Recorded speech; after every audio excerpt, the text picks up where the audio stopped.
বাবা নাপিতে চুল নাপিত কাটছে। হ্যাঁ বলেছিলাম না ঝোপ বুঝে কোপ মারবো।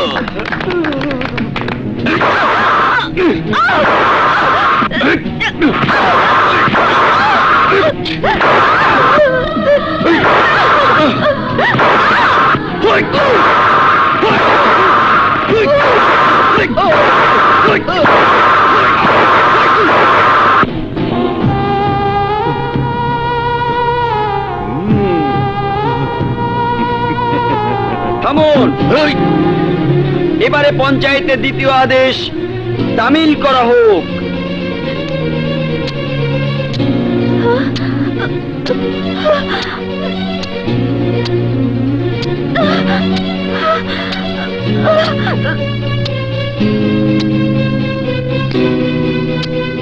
হে সৃষ্টিকর্তা, আমি অপরাধী কিনা তা তুমি জানো। সত্যি যদি আমি অপরাধী হয়ে থাকি তাহলে তুমি আমার বিচার করো।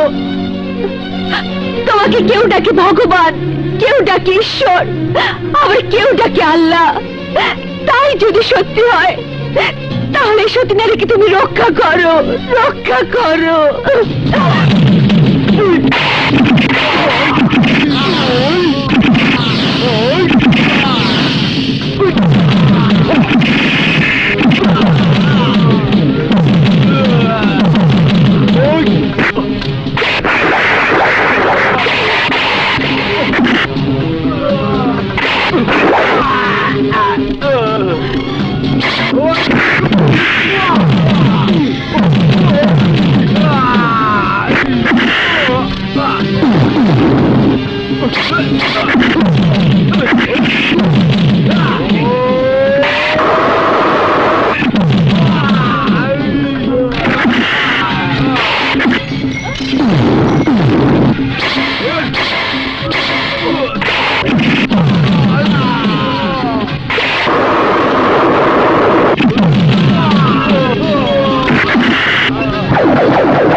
আমি সুমনা শীল, বাবা শানু শীল।